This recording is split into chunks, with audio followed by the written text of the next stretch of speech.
Ladan, thank you so much for joining me today. Super excited to chat with you. And Ladan, when I was going through your background, so I was reading some pretty incredible stuff. So you're currently a PhD student at the University of Florida. You speak 6 languages. You've been to over 100 countries. And you're also the host of this awesome podcast, the Neural Implant Podcast, which is the best podcast in the world about brain-machine interfaces. And I think I saw in a note you said it's the only podcast in the world about that. So incredible background. Is there anything else that you want to add that, just about how all this got started or your general interest in BCIs?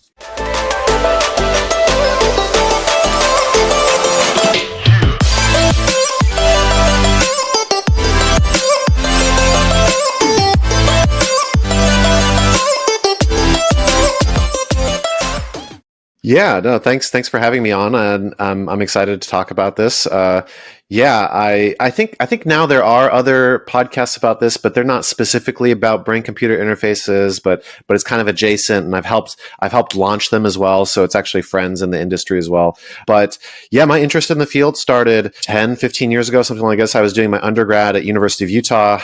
There's a company, as you may know, BlackRock Microsystems, and they manufacture, at the time, was the only FDA-approved brain-computer interface, brain implant. And so I interned there. I worked with them and everything like this. And I kind of realized, then I went off to do other things. And I realized that this is just something that was, I guess you could say, implanted in my brain. I couldn't really shake the idea, and other ideas came and went, maybe didn't last more than a year, but this idea of improving the interfaces stuck with me for years. And I'm just like, okay, I think I need to do this. I think I need to do research on it. I can't, go work somewhere because I feel like I need to go do research on this vexing problem. So yeah, that's where I am.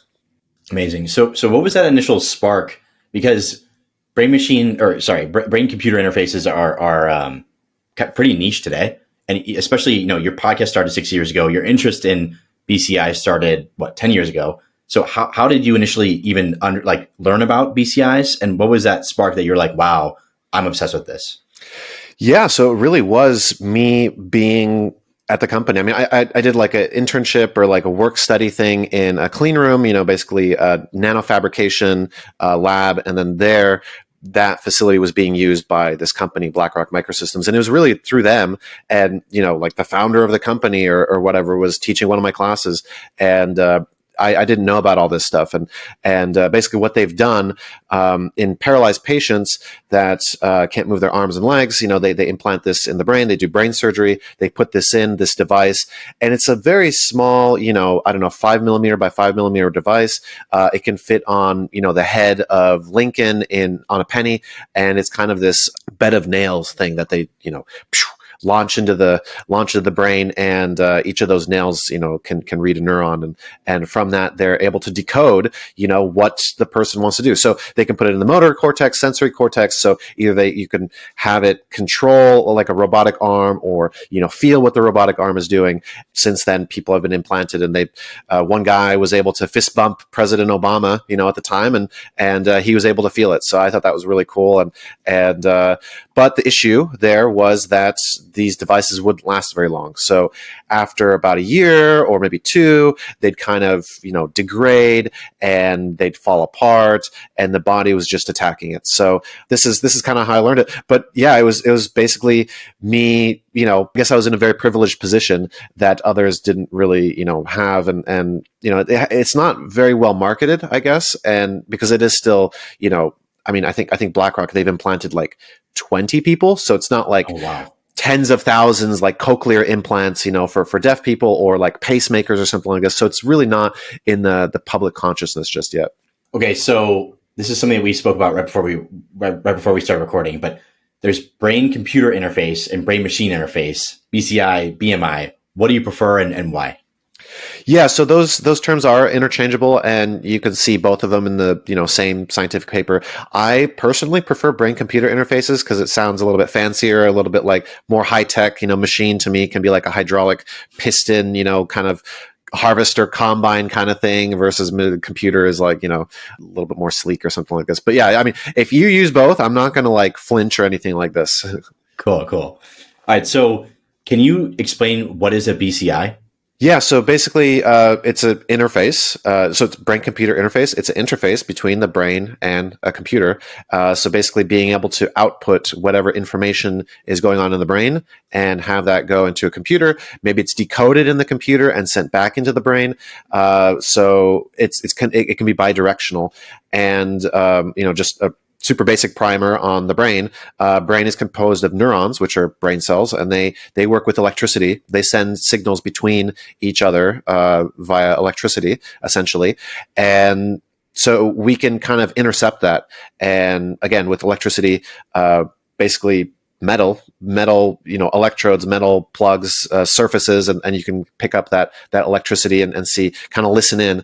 The analogy with microphones is very apt. It's a very good analogy. So basically, you can think almost like you have a microphone and you're kind of listening between a conversation between two people, and then you try to scale that up to more people, and maybe it's like a cocktail party or something like this, and you're trying to figure out what kind of conversations are going on, who's talking about what, and all this, and then you have a computer decoding that. So, yeah.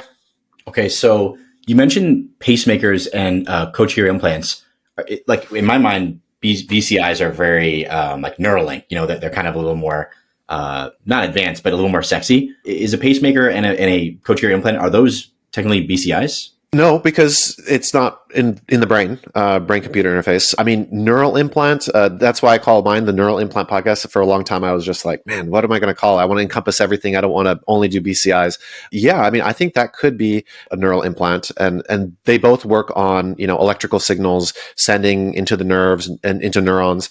Case of a pacemaker, it's literally like stimulating the muscles via electricity, and so then they contract. And the cochlea, it's literally stimulating the right nerves in the cochlea to output sound, albeit at a lower quality and lower bit rate and everything like this. It's harder to find, but yeah, they're basically crude approximations of what the body's really good at. Okay, cool. So strictly brain. So are there different types of BCIs? Yeah, so definitely there's basically invasive, non-invasive. There's different levels of invasiveness. And so again, going back to this, microphone analogy, I mean, you can think about invasiveness. If you're like a reporter or something like this, you could go in there and shove your microphone between two people having a conversation, and their conversation would probably change, and they might not be happy about that or something like this. So the brain is kind of the same way. You can also have the microphone kind of in a corner or something like this, not in between people or something like this. You'd be more on a wall or something like this, and obviously that recording quality is going to be lower. So that first one, that's almost like an implantable, like what I was talking about, the BlackRock microsystems. That's implantable. That's going to be very invasive. This other one would be more kind of like a ECOG is what it's called, corticograph implant. And so this goes on the surface of the brain, and it's listening in on the surface. But just like with the example of the cocktail party, if you got a microphone on the edge, you might not necessarily be able to know what those middle people are talking about, and there's going to be a lot of noise, and it's going to be hard. I mean, maybe with computers you can kind of distinguish like two conversations or something like this, but beyond that, it's going to be very difficult to make things out, and it's going to be just like a lot of noise. And then there's wearable ones where don't require any implantation. You can literally wear it like a baseball cap or something like this. And that'd be almost like having the microphone outside of the room. And as you can imagine, it'd be like muffled, and you would have a very, very difficult time, especially if there's, let's say 100 people in the room. Then it'd be very hard to distinguish who's talking to who about what, and maybe their emotions or like kind of the way that they're talking. So the brain is kind of the same way, but let's scale up from 100 people to 100 billion neurons, and you can imagine how much harder that is. Wow. Okay. So broadly, it's two types. It's invasive, non-invasive. The non-invasive will kind of sit on your head, and as you mentioned, it's a little less signal right now, or in terms of the accuracy. Do you think that over time, that way, I'm sure it probably has, but do you think that over time it'll improve like immensely, where potentially most people that are interacting with BCIs will be using non-invasive?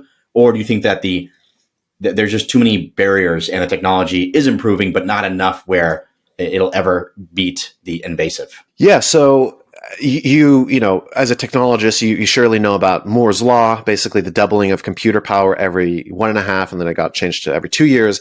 And this is really what's driving forward a lot of the electronics industry. This is why we get, significantly better computers every few years, significantly better phones.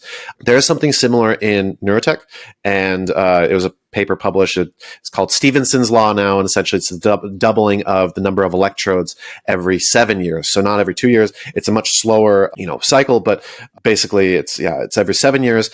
Basically, with more channels, you're able to find more individual neurons. Between invasive and non-invasive, I don't know. I mean, again, it's kind of like going to this analogy of, maybe let's scale this up to the sound of a stadium. Like if you have a microphone on the outside of a stadium, do you think you could ever hear a conversation between two people in the stadium while a game's going, and maybe everybody's cheering, oh wow, yeah, great touchdown, and then somebody's talking, like, hey, what should we have for dinner? I think it's a very difficult thing, and I would imagine it's probably impossible. So I think there are limits, but at the same time, you might not need to know what two people are talking, hey, what's going to be for dinner? Maybe all you need to hear is the cheers and with touchdown, or somebody made a goal or something like this. Maybe you don't need to hear that the minutia, the coarse things are good enough. And on the other hand, if you wanted to control it, you could just be like somehow tell everybody in the stadium, like, hey, don't cheer anymore, or something like that, and if it's causing a seizure or something like this, and you could basically, tamp things down or calm things down or something like this. So you might not need to have the individual, neuron level or even synaptic level, like the actual individual connecting, bundles between neurons. I mean, potentially you may need to go down to that level, or maybe not. And I'm kind of thinking, probably not for a lot of reasons, for a lot of use cases. It's probably not necessary. But yeah, I mean, it depends. Like, there's a cost benefit too, and potentially if it becomes as easy as for women giving birth, like an epidural, like, okay, that's not pleasant, but it's also not like, oh, brain surgery, let's crack open your skull and let's put something in. But if it could be like needle based or something like this, it could be a smaller ask, and it could be much more realistic, and it could still be implantable and high fidelity. Very cool. Okay, so you said the number of electrodes are doubling every 7 years. You said it's Stevens law, I believe. Stevenson, I think Stevenson. Law. Why do we care about the number of electrodes? What does that indicate? Is that like the number of receptors that can pick up the signals from your brain, or what does that mean? Yeah, pretty much. That's individual addressable channels. It's almost like, go back to the cocktail analogy, it's like, how many conversations can you pick up? Can you pick up like one conversation? Can you pick up 100 conversations? Can you pick up 1,000? And so obviously, to have more data, it's always better to have more data. It's always easy to throw it out later and be like, oh, we don't need this, rather than just not having it. So basically, it allows you to more fine tune, what your inputs are. And for a lot of stuff like this BlackRock implantable array that I was talking about for the paraplegics, the more individually addressable channels that you have, the more degrees of freedom, the more motions you can make. And so you can have, for example, instead of like having an arm, that just moves at the elbow or something like this, you could have wrist motion, finger motion. And so, for example, if you had maybe, 1,000 neurons or something like this, maybe you could restore like almost full, hand function. And I mean, if you think about it, the hands are very sensitive. They feel, you could tell the difference between, pressure on your pinky tip, finger pad versus, lower down, or heat or pressure. So basically, you'd be able to have more, I guess, fidelity and have more channels and more, almost like music. Again, to this audio example, it'd be like hearing something in higher quality or like on a telephone or something like that. So what are BCIs used for today, and what do you think they'll be used for going forward? Yeah, so as I mentioned, the BlackRock microsystems, they've implanted 20 people or something like this, and that's a very kind of experimental side of things. What they are more commonly used for right now is something called deep brain stimulation, or a lot of times they can be used for epilepsy. So deep brain stimulation is good for, or is being currently used for, movement disorders, so like Parkinson's, tremor, and basically what they do, they put in essentially a pacemaker lead into deep into the brain. That's why it's called deep brain stimulation. Like very, kind of like the ear level, like the center of the brain, pretty much. And what they found is that by stimulating this, it kind of calms down a lot of the neurons and the kind of erratic behavior that might be going on. And so in the case of like a Parkinson's or essential tremor, it calms down, the shaking. And so people can walk again, or they can, write or eat, stuff in a spoon without like shaking the soup out of the spoon or something like this. And it's nearly instantaneous. Like literally you turn it on, boom, within like 2 seconds, they stop shaking. This is live today. This is real. This is live today. Yes. And it's very common. I don't know how many people have been implanted. Let's call it on the order of 100,000. So this is much bigger. Yeah. And actually, I'm very lucky here at the University of Florida in Gainesville, North Florida. We have two very, expert leading researchers / neurosurgeons / neurologists that do this kind of stuff. And they do some of the best work in the world here. So I have that, right in my corner. And it's amazing. And I've sat in on the surgeries, and yeah, it's, day and night. That's crazy. Wow. Okay. So mainly today, healthcare related, use cases.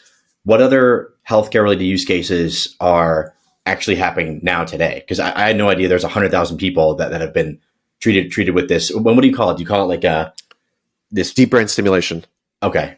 So I had no idea there's such a large amount. And are there other use cases in the medical field that people are using deep brain stimulation or BCIs for? So don't quote me on the 100,000. I don't know. It could be more than 20, more than. Oh yeah. I mean, like 1,000 to me, I'd buy you like 10 drinks or something like this. Yeah. If it was less than 1,000, I'd be completely shocked. Maybe it's between the 10 and 20,000. I would call it. That's a big one. There's a lot for the surface of the brain, and they're good for, seizures and preventing seizures, not causing seizures. But what they're finding actually is that deep brain stimulation can have other uses as well. It's not just the Parkinson's, because it is affecting such deep, kind of primordial areas of the brain. It can affect a lot of other things. So a big thing that they're finding is that it can affect addiction. So you can really reduce addiction levels, which might even encompass like obesity and stuff like this. So it can have a lot of far-reaching effects that we're just learning about. I think only the Parkinson's and essential tremor are approved right now in FDA, and this other stuff is maybe it's being used off label right now, but it is being studied, and so this is a huge field. This deep brain stimulation. It's insane. It sounds like it's almost like magic, right? Which everyone says good technology is similar to magic or like indistinguishable from magic.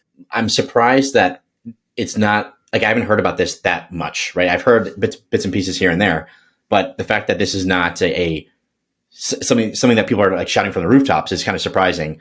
Is there a reason for that? Like, is the cost like pretty insane, or why do you think it's not a more well-known kind of solution? Yeah, it is quite expensive. I mean, obviously, if you're at this level and you have a obvious, health condition or something like this, then insurance will pay for it.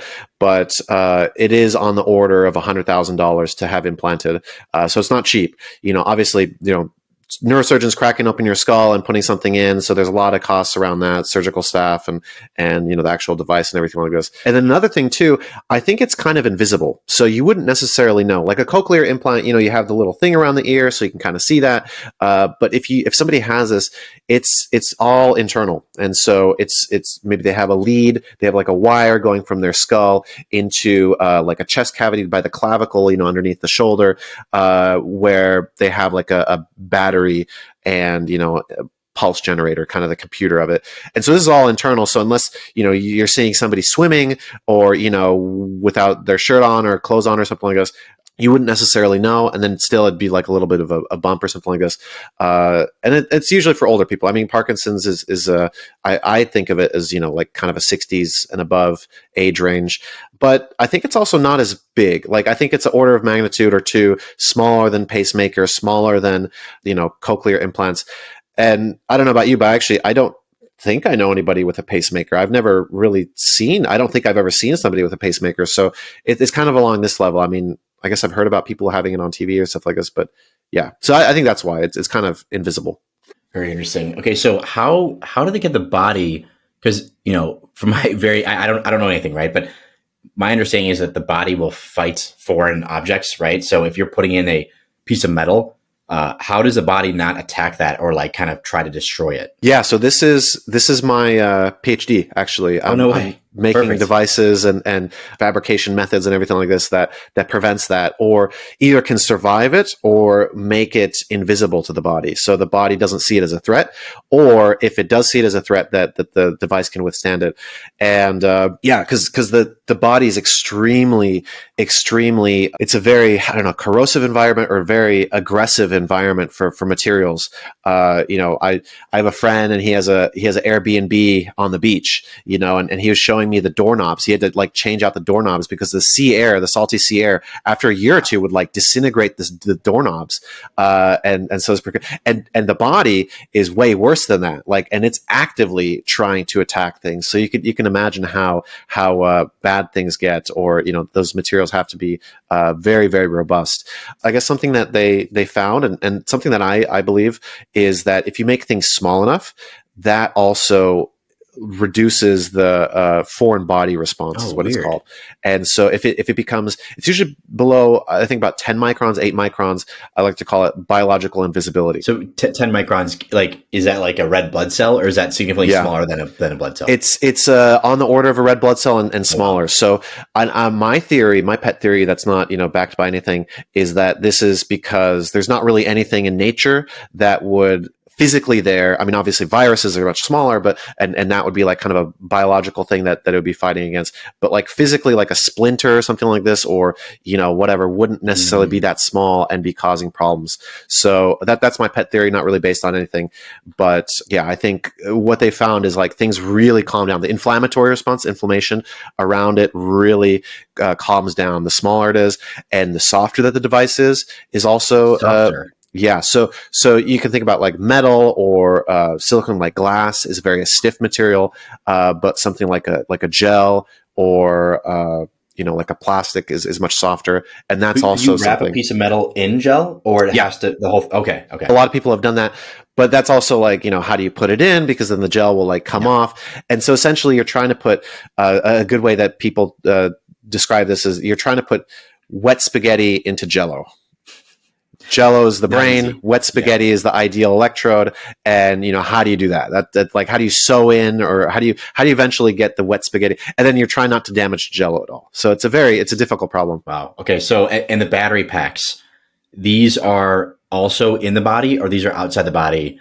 And how long, how long does the charge last, I guess? Yeah, I mean, just like other batteries, I mean, you can buy AA batteries that are non-rechargeable. You can buy them that are rechargeable. I know that pacemakers, I think they last like 10, 15 years, Wow.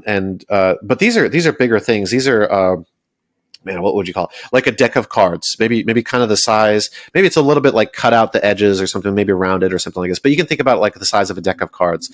And these are also the deep brain stimulation. They use like the same battery packs, and I think those batteries last like a decade or something like this. And I think they're even like radioactive isotopes or something like this. And I don't know. I think I'm making that up, but there's also rechargeable ones, and so you can wear some kind of like cap, and maybe you have to wear it once a day, and then it recharges it. They're also Okay. So working. you can do wireless charging. You can also do wireless charging.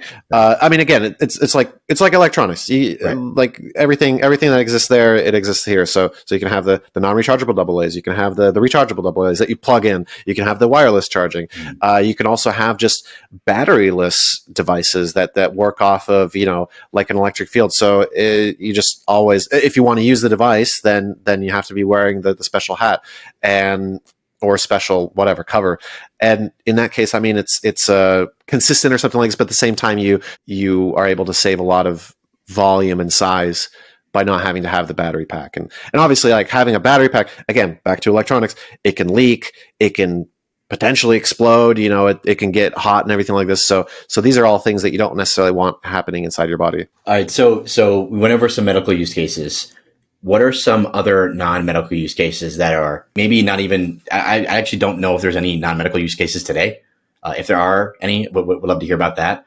And then I guess looking towards the future, where do you see BCIs going in terms of like people using them? Yeah, I mean, non-medical use cases, I mean, I guess maybe that addiction talk. I mean, that could be considered like a non-medical use. Like, I don't really know. Somebody be like, man, I really got to play, slot machines. I don't think insurance would be like, oh, great, we'll pay for that, pay for a device. That would be maybe a non-critical need. There is, so we've been focusing on BCIs, brain computer interfaces. There are also, PNIs, peripheral nerve interfaces. So this, as you know, that the brain has lots of nerves coming off of it, and this is also so huge. So you don't have to necessarily crack open the skull. You can just crack open, I don't know, some kind of other nerve, in the arm or something like that, and do a much smaller surgery. And to me, that's also like a much easier ask. Is like, hey, let's put something in the nerve of your arm, and that'll read things. So that's very promising. And there's something called vagus nerve stimulation, VEGAS, that is very promising. And the vagus nerve innervates lots of organs in the body too. And what they're finding is that you can get a lot of almost like pharmaceutical effects by stimulating and even reading this nerve, which is quite easy to access. And so people are saying, like, could we, bypass insulin, like injections? We can just have the pancreate secrete, insulin and do it like that, just with a neural stimulator, or, all along the line of the vagus nerve stimulator. That's crazy. That's insane. So it can literally replace like medicine. That was the promise. That was the promise. So about 10, 15 years ago, that's what they were doing.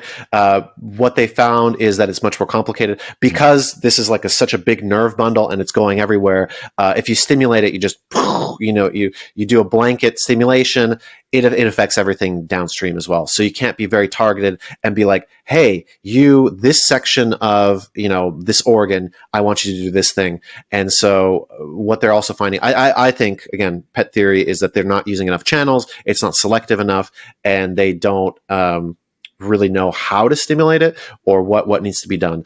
But and then what they found too is that combining pharmaceuticals and stimulation had like double the effect of just pharmaceuticals or stimulation. So I think like either pharmaceuticals or stimulation, they were about the same efficacy, but then you basically double it. So that's what they found. Again, this was a company called Galvani, and they were, founded by Google and GSK, GlaxoSmithKline, which is a pharmaceutical company. So I'm also not surprised that this was the outcome. I can't imagine the pharmaceutical company be like, "You're right. We don't need us. We're out of a job. See you guys." But I do believe it. I think it is. I think it is legitimate, and I think at some point, it might be possible to completely eliminate all this stuff. But that to me is the most exciting thing. Is like, okay, what can pharmaceuticals do? And what if we could do that instantaneously without any side effects, much safer, and there's no like global pharmaceutical chemical lingering going on, and God knows what it's going to be doing. It's very targeted, and you can turn it on and turn it off within seconds. Yeah, I mean, I don't want to sound, like the ultimate like hype guy, but this seems like, if we're already here today, you extrapolate this out 50 years or whatever, BCIs and PNIs, I believe you said, like we're going to be able to do incredible, insane things that are saving us, making us live longer, healing all of our ailments. And then also we haven't even talked about like the metaverse, which is kind of like, my kind of arena, but that's more like fun recreation. It seems like too good to be true. This has been going on for 20, 30, 40 years, this research and whatnot. But what is there's a lot of things to figure out, but how do you view that? It's almost like, wow, this is going to solve all of our problems. Yeah, for sure. I mean, it is very helpful, but going back to the Stephenson's law versus Moore's law, I think that's kind of the gotcha moment. It's like, okay, in electronics, we were used to doubling much faster. We were doubling, what is that, 4 times faster than this doubling? I mean, that's like, God, what is 2 to the 4th? 4, 8. So basically electronics is going like 16 times faster than this, because this is so much more multidimensional. You got biology that you're working with, you have computation, you have material science, you have the FDA, you have regulatory bodies like slowing things down. There was never any regulatory bodies for electronics be like, hey, that's too many transistors on a chip, you guys got to slow down. So I think that is the case, and I think it'll be like electronics too. It'll be like people in the 50s, they were having like artificial intelligence conferences that were going to be held over the weekend, and like they thought they were going to solve artificial intelligence over a weekend, and and they're like, oh yeah, oh it's right around the corner. We just need once we have 1,000 transistors on a chip, it's going to be amazing. So and we're only just getting there now. So I think the promise is there, and we see what's on the horizon, but the horizon just might be farther along than we think. And we are going to get like incredible, advancements, and maybe things speed up. Maybe something was being held back, and Stevenson's law goes from 7 years to 4 years because blah blah blah. We have artificial intelligence now. I don't know, but I think it is still a much slower process because it's much more multidimensional. But yeah, no, I agree. It's magical, and it can plug into VR, and you could literally the Matrix. I mean that's how I started my introductory episode of the podcast, is like you could literally plug into the Matrix and learn kung fu and all this kind of stuff. So that's the promise. How far we are from that? How many doublings of electrode count do we need? I think we need a lot, but it's there. It is real. So cool. Okay, so yeah, this 7 year doubling period, is that an issue with, I don't know, like the actual atoms, like making the actual devices that can intercept these signals, or what is the limiting factor there? Why can't we speed that up? Yeah, so that is again, it's multidimensional. So there's a lot of things that are slowing it down. Yeah, I mean, like if you think about 1,000 of anything in something the size of Lincoln's head on a penny, that's small. Those are like literally hairs that you're talking about, and smaller than hairs. I mean, you could have 100 of these on one single hair. So that's huge. And then another thing is like, okay, you have these hairs and you need to put them inside something. Again, back to the spaghetti and the Jello thing. You have these tiny, tiny hairs that are extremely fragile, and you have to put it inside something. How do you do that? And how do you protect it at the same time? Another thing is data transmission. So, we're both talking on microphones.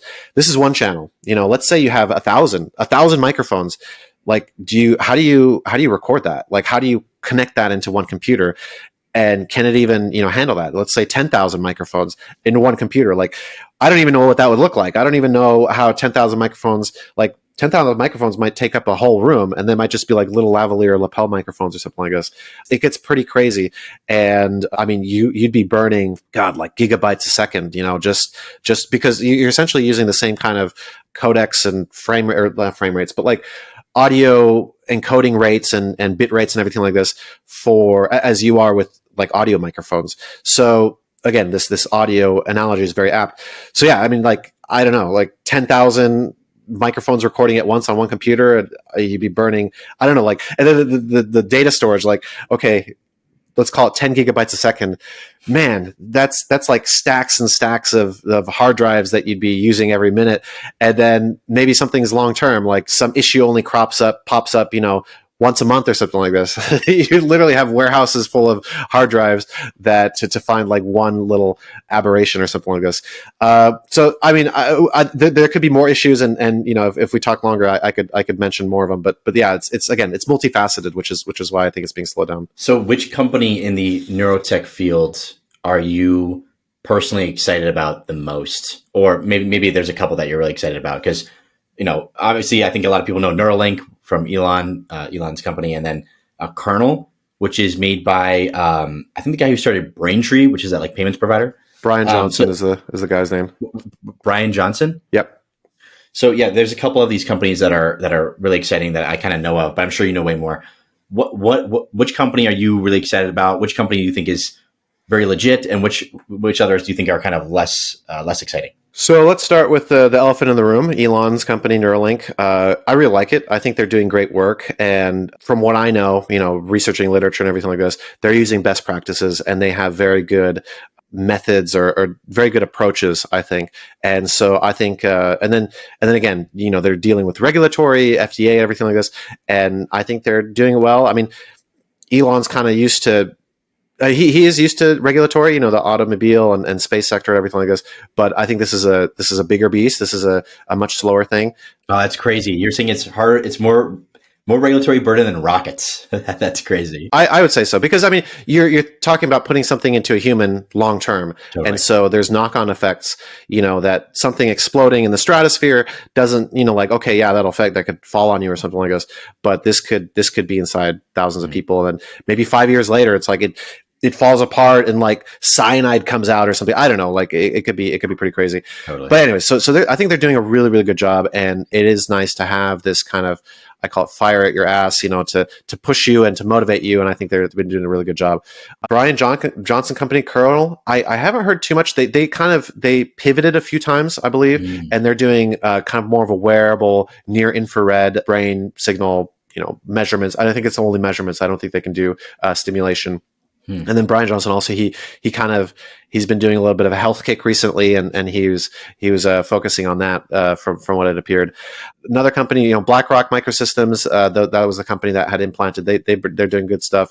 And then back to this electrodes, number of electrodes and number of channels conversation.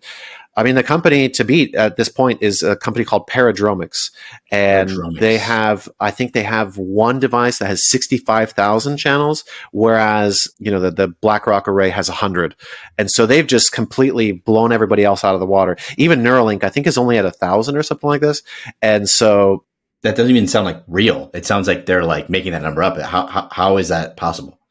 I think it's like doublings, I think 64 kilobits or something like this. I think that's kind of along this line, but they use a different, manufacturing process, and they use microwires essentially. So their issue is that they can't really be too selective or too choosy where they put it. So it's this kind of like a bed of nails or kind of this fuzzy, I don't know, pincushion kind of thing. Spray and pray versus like a sniper. Yeah, exactly. And that I mean, with 65,000 channels, like you can spray and pray all day, and it doesn't even matter. Even if only 100 of those are good, it doesn't matter. So yeah, but they're doing good work, and they've been around for a while. And then there's a lot more other companies are doing the peripheral nerve, or kind of this more therapeutic side. I think the ones that we mentioned, the Neuralink, Kernel, BlackRock, and Paradromics, they are more in the let's call it matrix style, interfacing with the brain, interfacing with the sensory cortex or feeling or something like this. And then there's other companies that interface more with the deep brain, and they do more of this kind of therapeutic side versus like I know kung fu side. All right. So thinking about just kind of the not ramifications, but there's a lot of people that might be listening to this and they're like, oh man, I'm freaked out. Like merging, putting something in my brain or having a device connected to my body. That's so weird. What are your thoughts on just that concept of like man and machine kind of merging? And then, yeah, I mean, how do you feel about that? Yeah, I mean, I'm fine with it. I think it's the progress of humans. I mean, we're already bionic humans. There's not one of us that doesn't have a phone that we're glued to and unlock. I think it's like 40 times a day, 60 times a day, something like that, and look at. So I think this is just an extension of that. Even stuff like contact lenses that you put kind of in your body and you improve your body. I mean, it's not going to be, again, we're not going to have the Matrix tomorrow. It's going to go in small things. So, it'd be starting with like a pacemaker. So somebody who's sick, or has Parkinson's or something like this. Hey, do you want to have this thing implanted that has these capabilities that's going to, reduce your Parkinson's symptoms? Yeah, sure. And then it'll kind of like ratchet up from there, and then maybe a little bit more functionality with each thing. And it doesn't have to be everybody. I mean, we're not going to force you to get this. But if you determine like, hey, there's the cost benefit, the benefit is bigger than the cost, then that's going to happen. But yeah, I mean, things are going to get crazy eventually, and we'll have maybe even super geniuses or something like this that can access all of Wikipedia at a moment's notice. And then how do they interact with us normal peasants that have to remember stuff manually? I mean, there is kind of an inequality aspect too, but I think that it's not like a have and have nots, it's have and have later. So it's just a question of the timing of that. But I don't know. I'm not too worried, and I'd be fine with it. Like to have my head cracked open right now to be able to tweet 20% faster, no thank you, I'm good. But if there is something much more compelling than that, then I might do it. Free of all disease forever sounds pretty ideal, Yeah. So do you believe in the Neuralink vision of merging people with machines for the purpose of I don't know if it's for the purpose of, but specifically around AI, so we can all become super intelligent? Is that something that you're fond of, or what do you think? Well, I think his Elon's vision or the reason was so that AI is nicer to us, or like doesn't kill us as fast or something like this. I think that's a bit silly. I don't really understand that. AI is a tool, I think, and the thing with the AI is like it doesn't have emotions. So that's a weird, hard thing for us to grasp. But I think that's the big thing that changes things. So I think that part's silly. But I think I'm pretty excited about that. Like a writer. Whatever they're talking about the different layers of the brains. So basically, there's like the reptile brain, feed, fight, and procreate kind of things. Then there's a mammalian brain, let's call it the dog brain. Then a little bit of social activity and a little bit of higher level organization. Then there's the human level brain, the speech, the organization, blah, blah, blah. And then we could have, potentially with these BCIs, we could have like the internet level brain. We could have like global intelligence. And so all of these could be almost like it's a stack in the brain. We can eat and have conversations. We could also potentially have, I don't know, interplanetary communications or something like this at the same time, all in the same brain. So that's kind of the promise. That's something else that Elon mentioned, but and I think that's a little bit more realistic or feasible in my eyes. But yeah, protecting against AI. Do you think that the way that we interact with computers going forward is going to be not through mouse and keyboard, is going to be through a non-invasive BMI potentially, or some sort of PNI? Because there was a company called Control Labs that was made by this guy Thomas Reardon. Have you heard of it? Yeah. So it's he made a wristband that you could control a computer with your thoughts. Is that like how we're all going to interact with computers, or is that still like very, very, very sci-fi? It likely won't happen for another 30 years. Yeah, I think that could definitely work, and it is very promising. My thinking is things are going to get so predictive and so good that you won't even have to do this. Like right now, we have to, it'll be even better than like Star Trek. Like you come into a room with like computer, turn lights on. It'll just turn on, and everything will be that much more intuitive. And I think that's a much smaller ask. Like, hey, put this thing in your body. Like it could be tiny. Like put this coin size thing in your body, and things will be faster, and you can control things with that. Versus just the computer knowing. And I think at some point the intuitive aspect, the Alexa 5.0 is going to be that much better that we don't have to ask for anything. It's just kind of given, almost like TikTok videos that like, but for everything. So wait, so the BCI wouldn't actually read any of your neural signals. It would just be something that predicts what you want. I'm saying that outside computers will be so good at the predicting that you don't need a BCI, or the benefit of a BCI is very minimal. My thinking, I like the PNI, the peripheral nerve, health based thing of basically interfacing with let's call it the global internet, and that's kind of the bigger use case. This matrix level style, input output. I don't know. I mean, yeah, maybe it's good. Maybe it'll work. I think, again, Moore's law, Stephenson's law. Moore's law is going to be doubling that so much faster, so much more than the Stephenson's law. So things are going to get really insane with AI. Is what I'm saying. Interesting. And do you see AI's evolution and BCI's evolution as highly correlated, or you see them as kind of separate things? Yeah, like I suggested earlier, I think AI's evolution might get so good eventually that it pulls along the BCI evolution, and it'll be like AI will tell us like, hey, use this material, do this and do this and do this, and it'll give us the answers to the test essentially, and then we'll be able to do doublings every 4 years or maybe even every 4 months. I don't know, and things will be pretty crazy. But yeah, AI is going to pull everything along with it, and I mean, molecular biology was synthetic biology, and I don't know, like artificial biology, or like kind of AI is going to pull everything else along, and because it's just doubling so fast. So this, I think you kind of answered my question right now, but I'm gonna ask it anyways. So, what is going to be in your mind the iPhone moment for BCIs? Is it going to be some medical device that like cures the common cold for everybody, or is it going to be like some device that comes with your next VR headset that allows you to like have the most immersive gaming experience of all time? Like, if you had to kind of paint the picture of when that iPhone moment is gonna be, and then what is that use case going to be? How does it look? So I'm working on a startup that I think will do this. Will be the iPhone moment. And can you tell us about it? Yeah, I think I mean we're not necessarily public, but I'll say that it's for sexual health. And I think that'll be the big driving force that'll get neurotechnology on the radar. It'll be like the internet. Internet was built on sex, and porn was the only form of payment processing that existed for like the first decade of the internet.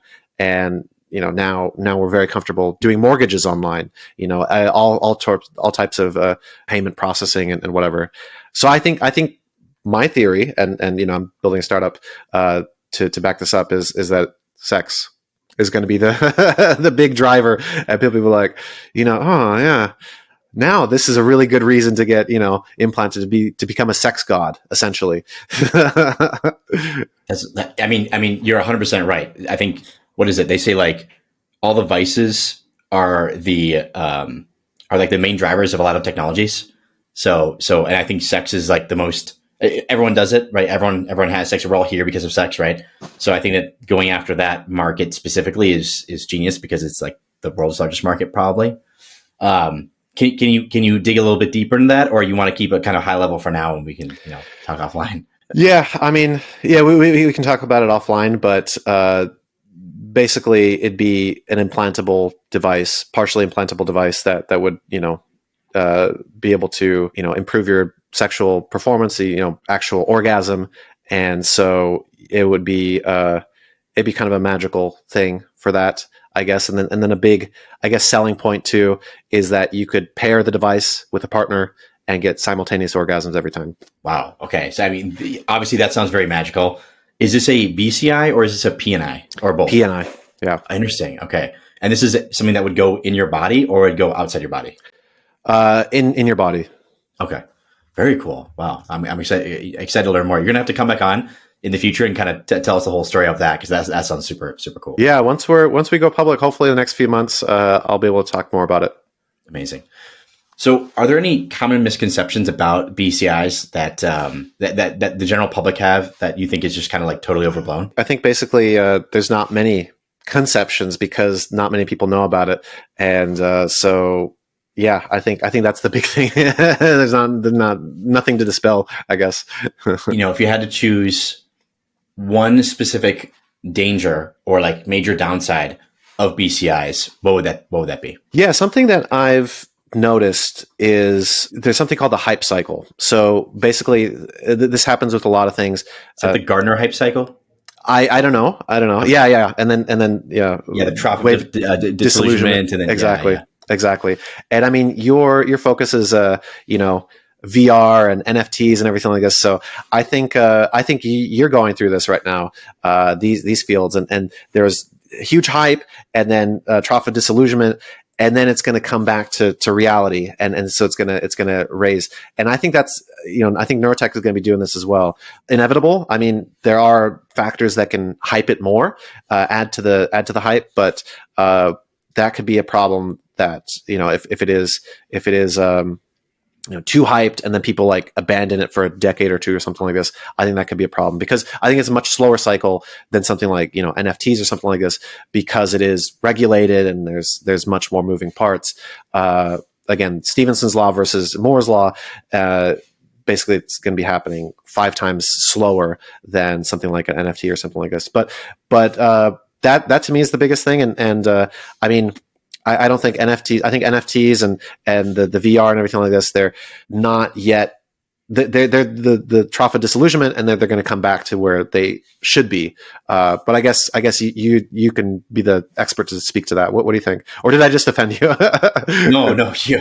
we started talking about metaverse in 2019, and we started talking about NFTs in 2019, and like metaverse was an alien thing, and NFTs were like super alien.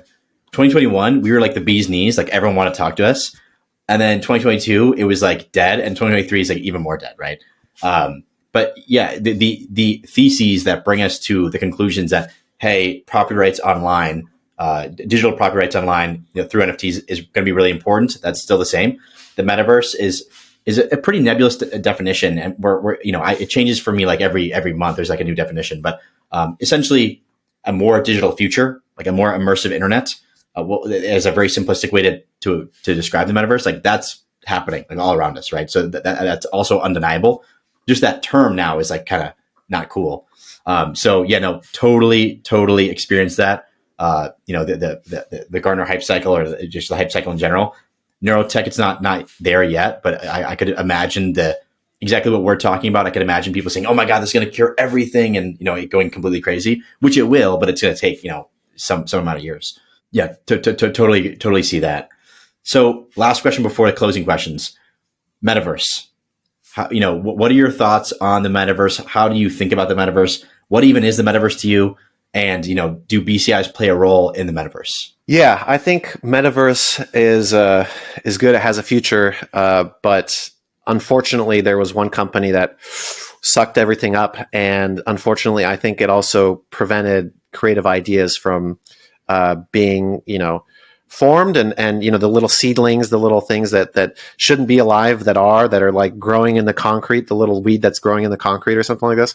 I think that there wasn't a chance for things like that to grow because of the one big company sucking everything up.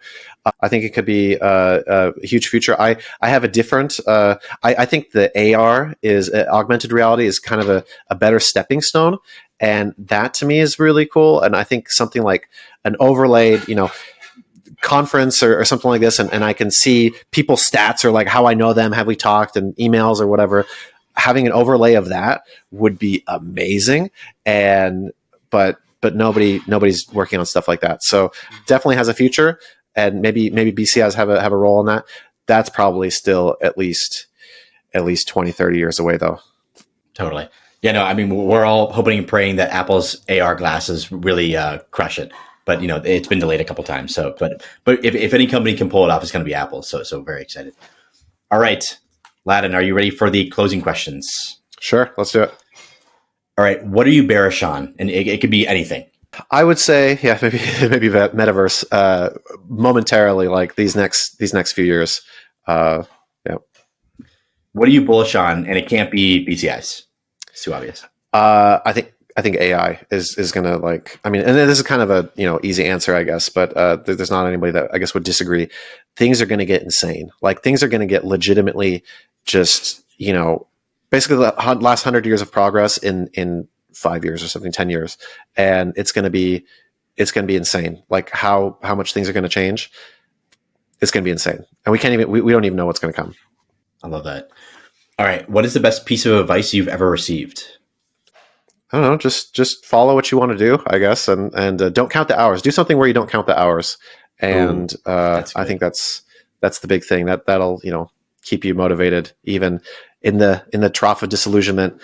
When everybody's like, "What are you doing?" It's like, no, there's a future here. Trust me. I love that.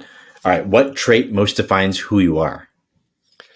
I think I don't care what people think about me, and this is back to the very beginning. Speak 6 languages. That's partially because I don't mind sounding like an idiot, and you're always going to sound like an idiot.